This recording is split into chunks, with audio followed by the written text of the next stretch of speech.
Bienvenue dans le 13h de RT1. Bonjour à toutes et à tous. Toutes les trois titres. Les Nations Unies demandent la libération immédiate des 46 soldats ivoiriens détenus au Mali depuis juillet dernier. Le secrétariat général de l'ONU a en effet publié hier un communiqué. L'organe onusien appelle également à la restauration de la confiance entre les deux pays. En Côte d'Ivoire, la rentrée des classes pas du tout aisée, faute d'infrastructures dans certains villages, notamment ceux de la sous-préfecture de Bouaflé dans le centre-ouest. Mais alors comment joindre les deux bouts? Vous le verrez, certains parents d'élèves font preuve d'ingéniosité. Enfin, au moins une dizaine de morts dans une attaque djihadiste à Gaskindé dans le nord du Burkina Faso. L'Organisation des Nations Unies appelle donc à la libération immédiate des 46 militaires ivoiriens détenus au Mali depuis juillet dernier. Un communiqué a en effet été publié hier par le secrétariat général de l'ONU. Les précisions de Alexis Ouedraogo. Non, ce ne sont pas des mercenaires, c'est évident. Après sa sortie médiatique clarifiant le statut des soldats ivoiriens détenus au Mali, le secrétaire général des Nations Unies rend public ce lundi un communiqué appelant à une libération immédiate des 46. Cette correspondance ce lundi sonne comme une réponse aux propos du Premier ministre malien. L'institution précise donc avec ce communiqué soutenir fortement tous les efforts pour faciliter cette libération, ainsi que la restauration de la confiance et la promotion du bon voisinage entre les deux pays. Le secrétariat n'a d'ailleurs pas manqué de saluer la contribution de la Côte d'Ivoire aux opérations de paix des Nations Unies et à la MINUSMA notamment. Jeudi dernier, en marge de l'Assemblée générale des Nations Unies, la conférence des chefs d'État et de gouvernement de la CEDEAO demandait elle aussi la libération des 46 soldats ivoiriens, tout en condamnant avec fermeté leur incarcération continue et le chantage exercé par les autorités maliennes. La CEDEAO a annoncé dans la foulée l'envoi d'une mission de haut niveau composée des chefs d'État du Ghana, du Sénégal et du Togo à l'effet de la libération immédiate des soldats ivoiriens. Autre actualité, c'est aujourd'hui la journée mondiale du tourisme. Thème retenu pour 2022, repenser le tourisme. En Côte d'Ivoire, plusieurs activités pour célébrer cet événement. Pour en parler, Patricia Etia. La communauté mondiale est unie pour célébrer la Journée mondiale du tourisme édition 2022 autour du thème « Repenser le tourisme » afin d'imaginer autrement la croissance en taille et en importance du secteur. Un secteur, selon le ministre du Tourisme, qui s'érige en dépit de tous les aléas comme le 3e secteur importateur au monde et le 10e vivier d'employabilité. Le gouvernement ivoirien s'est doté depuis 2018 de la stratégie nationale de développement touristique dénommée Sublime Côte d'Ivoire, qui ambitionne d'établir la destination ivoirienne dans le top 5 africain des pays à vocation touristique à l'horizon 2025. Les célébrations officielles de la Journée mondiale du tourisme se tiendront à Bali en Indonésie. Toujours selon Siandou Fofana, il incombe de rappeler que c'est sur les berges de la lagune ébriée que se sont dessinés les sillons de la reprise du tourisme post-Covid. Prioriser un tourisme responsable et respectueux de l'environnement, telle est la clé de voûte du tourisme de demain dont les esquisses se profilent aujourd'hui. Ce tourisme à penser pour être repensé est gravé à mains égards dans notre aquaba, dans notre art culinaire et à tout point de vue, un atout à labelliser. Pour cette célébration de l'édition 2022 de la Journée mondiale du tourisme, plusieurs activités sont prévues par le ministère du Tourisme, notamment la formation des guides du tourisme, activité qui a eu lieu concomitamment au lycée hôtelier et dans le parc national du Banco. Une maison des jeunes et des savoirs pour la commune de Yopougon. Ce projet culturel offre en effet aux jeunes une bibliothèque, une médiathèque et un incubateur pour l'entrepreneuriat. La maison des jeunes et des savoirs a été inaugurée hier lors d'une cérémonie. Le point dans ce reportage de Frédéric Oulaye et Abou Sanogo. Une médiathèque composée d'une bibliothèque, d'une salle informatique, d'un espace d'éveil pour enfants, d'une vidéothèque et de salles de conférence. Voici la maison des jeunes et du savoir de Yopougon, un édifice mis à la disposition des jeunes de Yopougon et du district d'Abidjan. Cette infrastructure est le fruit de la coopération entre la mairie de Yopougon et l'Association internationale des maires francophones. Ce centre pluridisciplinaire est le vôtre. C'est votre maison. Une maison propice à la recherche de connaissances qui répond parfaitement à l'ambition de chacun d'entre vous pour vous permettre d'accéder facilement au savoir et à la culture. Les entrepreneurs futurs de la Côte d'Ivoire, les jeunes, peuvent venir se former pour devenir demain de grands entrepreneurs. Ils peuvent venir aussi se former pour que, quand ils vont postuler pour des emplois, ils aient les arguments pour se faire valoir. Ce complexe socio-éducatif dispose également d'un incubateur d'entreprise. Mamadou Touré, ministre en charge de la promotion de la jeunesse, s'est réjoui des investissements consentis par le gouvernement dans la commune. Pour nous, c'est important que la jeunesse s'approprie donc ce bâtiment. Nous allons jouer notre partition, c'est-à-dire que nous mettrons tout pour que ce joyau ait un contenu, financement, accompagnement des jeunes. Vous avez vu la bibliothèque, l'accès donc aux connaissances qui est offert aux jeunes. Il faut maintenant que les jeunes de Yopougon viennent chercher des opportunités ici. Situé à Niangon, dans la commune de Yopougon, les travaux de construction de la Maison des Jeunes et du Savoir auront duré 3 ans. Coût du projet, plus de 9 millions de francs CFA. Rendons-nous à présent dans la sous-préfecture de Gbapleu, dans la région ouest du pays. Le tout premier collège de proximité a été inauguré récemment par le ministre de l'Intérieur et de la Sécurité, le général Vagondo Diomandé. Les travaux de construction du collège de proximité de Gbapleu ont été financés par le conseil régional du Guémont. Le point dans ce reportage de Abou Sanogo. La sous-préfecture de Gbapleu, située à 45 km de Diokoué, chef-lieu de région du Guémont, dispose désormais d'un collège de proximité. Il vient mettre fin au dépaysement des enfants admis à l'entrée en 6e, qui, faute d'établissements secondaires, étaient contraints d'aller loin de leurs parents. Il est composé de 4 bâtiments, dont 3 salles de classe par niveau, de la 6e à la 3e. Un bâtiment administratif, un foyer et un bloc de latrines. Un établissement réalisé par le conseil régional du Guémont, inauguré par le ministre de l'Intérieur et de la Sécurité, Vagondo Diomandé.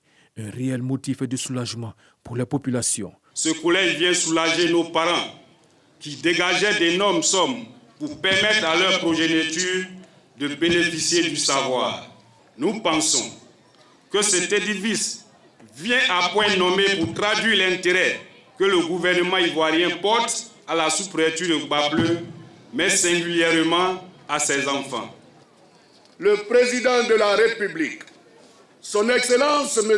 Alassane Ouattara, fait de l'éducation de nos enfants la priorité de son gouvernement. C'est pourquoi, nous qui avons épousé sa philosophie, nous nous efforçons à l'imiter en réalisant les ouvrages scolaires malgré nos contraintes budgétaires. Le ministre de l'Intérieur et de la Sécurité, Vagondo Diomandé, a félicité le conseil régional du Guémont pour la construction de ce collège de proximité qui va permettre aux enfants de construire leur avenir. L'ouverture d'un établissement scolaire est le prémisse de la préparation des cadres de demain. Ceux qui occuperont cet édifice aujourd'hui, soyez-en sûrs, si c'est une prophétie, je la fais. Demain, il y aura certainement des ministres parmi eux, c'est ce que je souhaite. Coût de l'ouvrage visité par le ministre de l'Intérieur et de la Sécurité, 149 millions de francs CFA. La sous-préfecture de Gbapleu compte 7 villages, une vingtaine de gros campements pour 89 640 habitants. Boisflé, dans la région centre-ouest du pays, plusieurs villages souffrent d'un manque criant d'établissements scolaires. Résultat, la rentrée des classes 2022-2023 n'est pas aisée. Mais alors comment les parents d'élèves arrivent-ils à se tirer d'affaire? La réponse dans ce reportage de Eugène Atoubé. Déjà la rentrée des classes et dans le gros campement d'Alakwamekro, un air de vacances souffle encore sur cette localité de la tribu Son, ayant pour chef-lieu de circonscription administrative Boisflé, dans la région de la Maraoué. Ici, les populations, planteurs de café et de cacao en majorité, évoquent le manque de moyens. On a peur, on n'a pas de tabac, on n'a rien. Quand on dit la rentrée, mais on ne sait pas quoi faire. Aujourd'hui, on est jusqu'à 6 classes. Ça fait 3e fois qu'on passe à l'entrée en 6e. Ce qui est difficile, c'est au niveau des enseignants. Il n'y a pas de logement, ça fait que les maîtres viennent mais ne restent pas. Conséquence de cette réalité, les enseignants affectés à Alakwamekro trouvent refuge à Bozi-Satmassi, appelé encore plateforme. Un autre gros campement situé à 7 km de Alakwamekro et où l'on trouve toutes les commodités d'un village moderne. En 2016, nous étions 3 enseignants de l'État. Les parents d'élèves s'y mettaient. Mais depuis un moment là, sincèrement, moi-même quand je suis venu découvrir l'état dans lequel siègent les bâtiments de l'école, vraiment je suis découragé. Le problème c'est qu'actuellement on n'a plus rien. La maladie sur a tout ravagé ici. Dans l'ensemble de l'inspection de l'enseignement préscolaire primaire de Boisflé 3, l'école d'Alakwamekro, quoique rébutante par ses infrastructures et son cadre d'enseignement, est créditée d'excellents résultats. Première de son secteur pédagogique, Bozi-Satmassi avec plus de 83% de réussite au CEPE cette année 2022, tout comme aux 2 précédents examens du CEPE 2021 et 2020. Le vœu des populations d'Alakwamekro est d'obtenir de l'aide pour donner à l'école du village une allure digne. Il faut construire l'école, il faut construire le logement maître, il faut payer bénévoles, il faut payer les tables bancs. Évidemment, les moyens ne suffisent plus. C'est le moment même de lancer un appel à tous ces cadres venant d'Alakwamekro de venir au secours de cette école pour mieux encore avoir de bons résultats. Dans la tribu Son, constituée de 2 villages, Dionfla et Banfla, auxquels sont rattachés une 50aine de gros campements à forte population, les infrastructures scolaires sont, avec les questions de route, des préoccupations majeures. Aujourd'hui, c'est dans une nouvelle dynamique que s'inscrit l'école dans toute la tribu Son. Illustration Dionfla où cette rentrée scolaire 2022-2023, 6 nouvelles salles de classe sont construites et ouvertes en remplacement des anciens bâtiments tombés en désuétude et dont les salles ont longtemps souffert de l'inexistence de tables bancs. Les conditions de vie étaient difficiles ici. Quand il pleut, ce bâtiment-là était inondé. On n'arrivait pas à travailler. Les tables bancs, tout était gâté. Cette école-là me ressemble au moins à un collège. Nos enfants ne déplaceront pas loin et ils seront auprès de nous au lieu de faire des parcours dans des kilomètres. Donc je suis dans la joie totale. Avec ces nouvelles classes dans le village de Dionfla, les enfants et leurs maîtres vont aborder l'année scolaire dans la joie et le bonheur. Un bonheur qui trouve sa source dans l'installation sur les terres de l'attribution d'une société de production de bananes en dessert, spécialement à Dionfla. L'école nouvellement construite et livrée en même temps que 2 logements de maîtres figure au nombre de bénéfices des populations de cette aire géographique. Un partenariat gagnant-gagnant. Par les mécanismes de commerce équitable, nous pouvons engranger de l'argent pour aider et aller de l'avant. Si la coopération se porte de la bonne manière et qu'on arrive à produire et qu'on arrive à vendre la banane sur le marché dans ce système équitable-là, on continuera de faire les œuvres.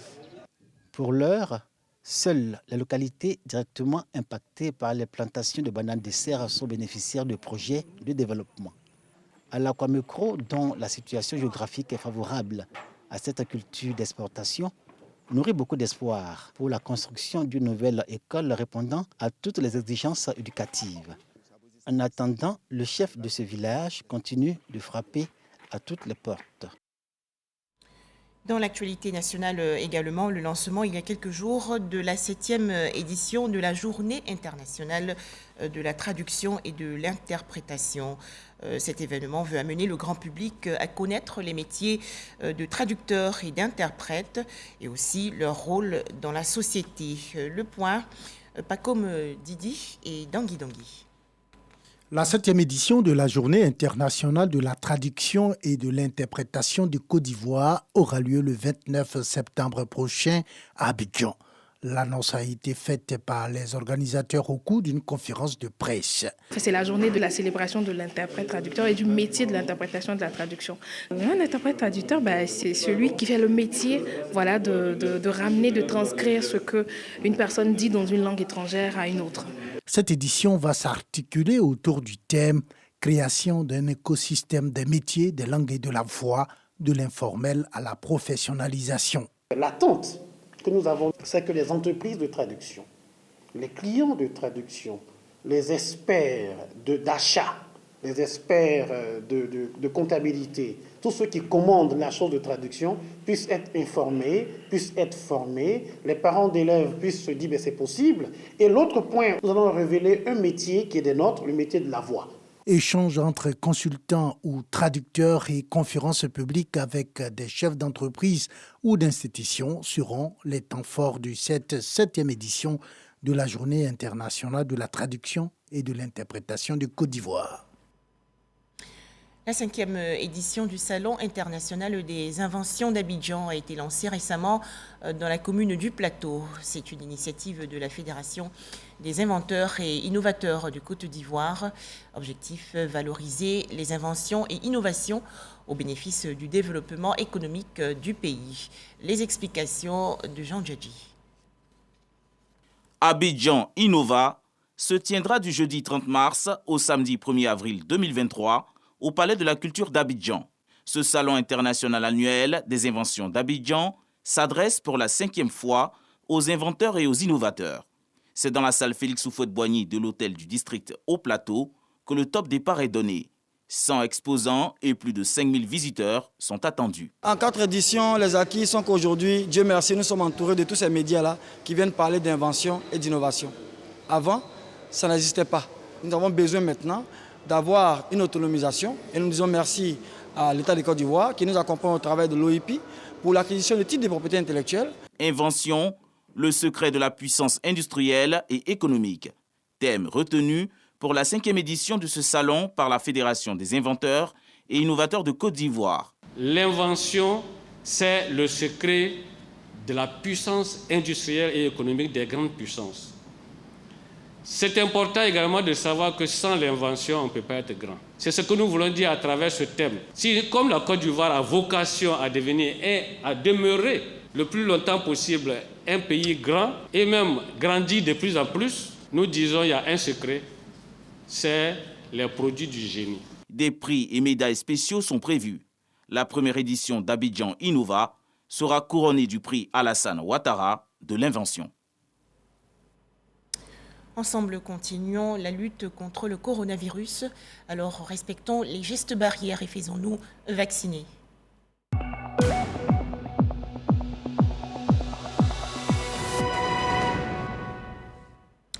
6 nouveaux cas de coronavirus ont été enregistrés hier en Côte d'Ivoire par le ministère de la Santé, de l'Hygiène publique et de la couverture maladie universelle. La Côte d'Ivoire compte donc actuellement 87 141 cas confirmés de coronavirus, 86 294 personnes guéries, 823 décès et 24 cas actifs. Rappelons que la vaccination contre le coronavirus est volontaire et gratuite en Côte d'Ivoire. Des nouvelles sportives à présent avec la 2e édition du tournoi de la cohésion doté du trophée Téné Birahima Ouattara, ministre d'État, ministre de la Défense. Notez que c'est l'équipe de Crocrosso qui a remporté cette compétition. Découvrons-la dans ce reportage de Kader Sogodogo de RTI Bouaké. Forte mobilisation des filles et des fils du canton Palaka à Togoniéré, dans le département de Fekese-Dougou. Le football, facteur de cohésion et de rassemblement. Le canton Palaka veut en tirer profit. Le tournoi doté du trophée Téné Birahima Ouattara est à sa 2e édition. L'affiche de la finale, FC Krokoroso en orange et Renaissance Club de Yarabélé. Sur le terrain, l'équipe de Krokoroso va se montrer plus entreprenante avec 2 réalisations, arrachant ainsi le trophée. Le seul but de Yarabélé n'aura pas suffi. Les organisateurs, les participants se réjouissent de l'engouement suscité durant le tournoi. J'ai beaucoup apprécié la participation de tous les villages du canton. Cela montre que la jeunesse a adhéré à cet esprit de cohésion. Nous avons choisi le ministre Téné Birahima pour parrainer cette activité parce qu'il est d'abord rassembleur, il est quelque part fils même du canton Palara parce qu'il a fait beaucoup de choses dans le canton Palara. Berté Abdraman Dantiemoko, maire de Kong, représentant le ministre d'État, ministre de la Défense et président du conseil régional du Tchologo, dont le trophée porte le nom, salue cet exemple d'unité à travers le sport. Le football est un vecteur important de fraternité, de solidarité. Je voudrais que cette fête soit la fête de la fraternité, de la cohésion, le début d'un départ nouveau. Et pourquoi ne pas penser à une super coupe Téné Brahima Ouattara, comme ça s'est fait au niveau de la Champions League. Tel est mon vœu, et je pense qu'avec tous mes frères ici, ce vœu se concrétisera. 25 équipes ont pris part à cette deuxième édition du tournoi de la cohésion dans le canton Palaka. Toutes ont été récompensées. Des réjouissances également à Tanda, dans la région est du pays. Les populations du village de Guiandé ont célébré récemment la fête de l'igname. L'igname, tubercule très prisé dans tout le royaume bron. Pour en parler, Herman Niamia. Double de blanc vêtu, le chef du village de Guiandé, Nana Praou II, porté en triomphe sur la place publique dans un palanquin, sous le son du tam-tam parleur, des chants des femmes et de la fanfare. Il y revient ainsi de la rivière sacrée où s'est déroulé le rituel de sa purification et des bénédictions. Nous sommes à la célébration de la fête de l'igname à Guiandé, le premier village à célébrer ce tubercule dans le royaume bron. La fête de l'igname de Guiandé qui se déroule en 3 étapes. La première étape, c'est le rituel de purification à la rivière sacrée. La deuxième étape, c'est le retour en parade de la rivière sacrée au domicile du chef. Et la troisième étape, c'est le rituel d'adoration. La célébration de la fête de l'igname, qui date de plusieurs générations, est un droit sacré accordé par le roi des Brons au chef du village de Guiandé, dont l'ancêtre Kwaku Fieni fut le premier à goûter à ce tubercule à sa découverte vers la fin de la deuxième moitié du XVIIe siècle, lors des guerres de conquête où la famine sévissait sans que la mort ne s'en suive. Depuis ce temps, le chef du village de Guiandé est le premier à goûter à l'igname, donnant ainsi le coup d'envoi dans le royaume.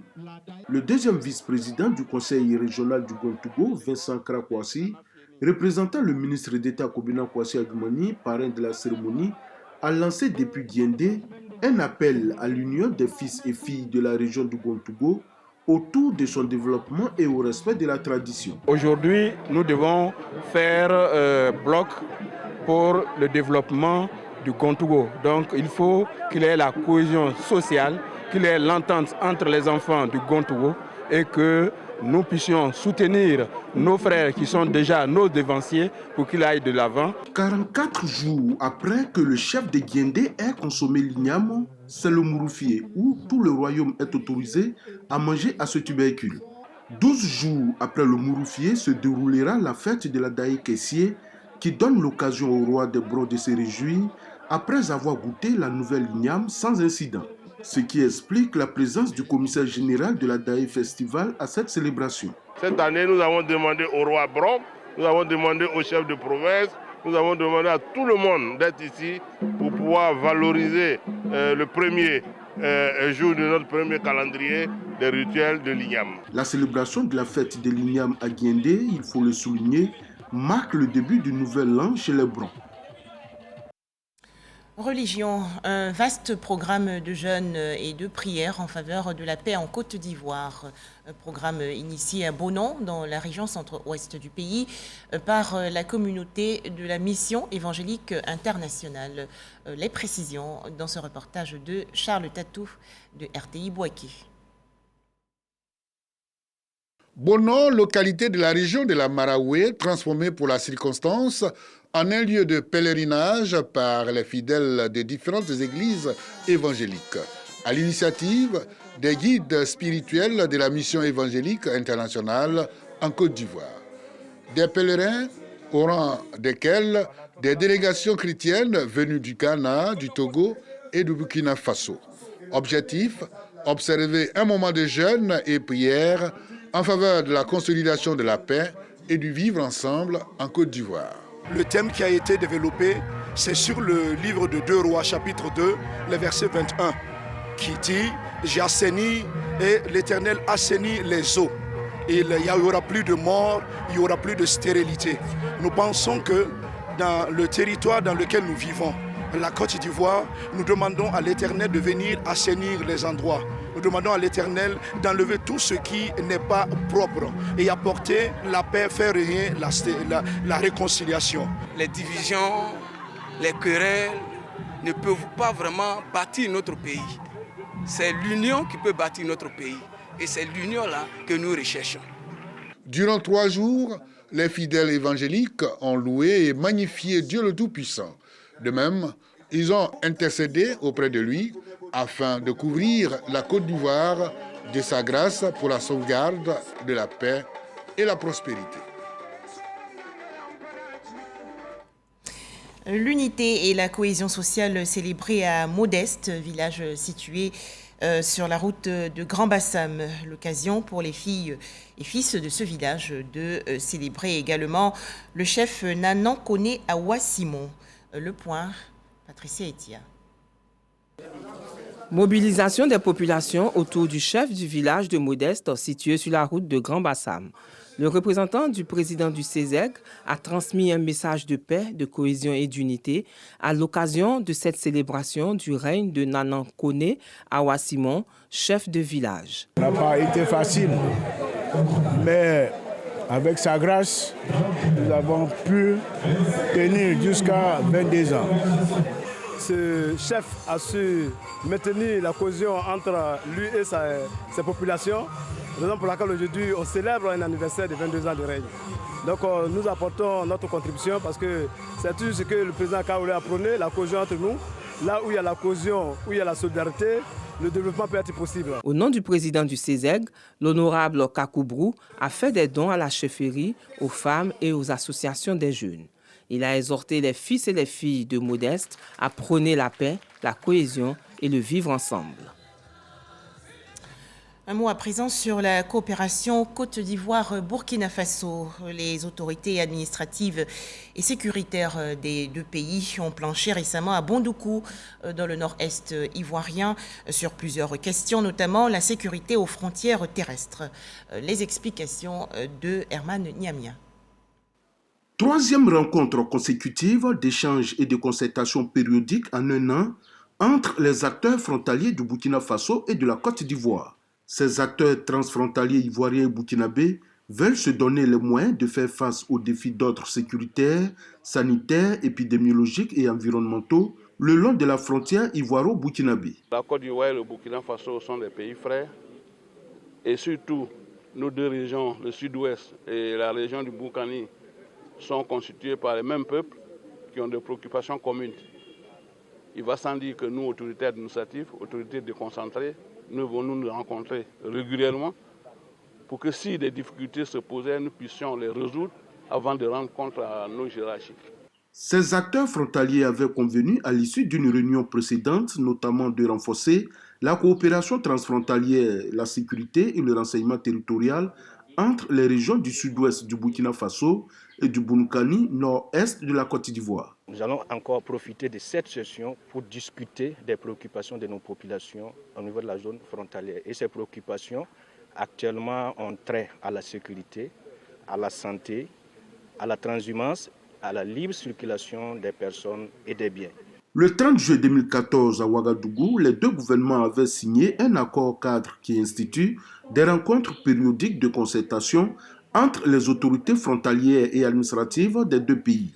Cette initiative s'inscrit dans le cadre des projets renforcer la sécurité et la cohésion sociale aux frontières nord de la Côte d'Ivoire, Recozok, et consolidation de la paix dans la zone frontalière du nord-est de la Côte d'Ivoire. Le Burkina Faso frappé hier par un drame. Au moins une dizaine de morts ont été enregistrés dans une attaque djihadiste dans la région nord. Un convoi de ravitaillement des populations a été la cible des tirs près de la localité de Gaskindé. Enfin, le Japon, où les populations se recueillent aujourd'hui à Tokyo, la capitale, jour des funérailles nationales de l'ancien Premier ministre assassiné Shinzo Abe. Cérémonie en présence de nombreux dignitaires étrangers. À noter que ces obsèques au coût élevé ont été boycottées par l'opposition japonaise. Des funérailles qui coûteraient plus de 12 millions d'euros. Voilà, merci de nous avoir suivis. D'autres informations sur notre site rti.ci.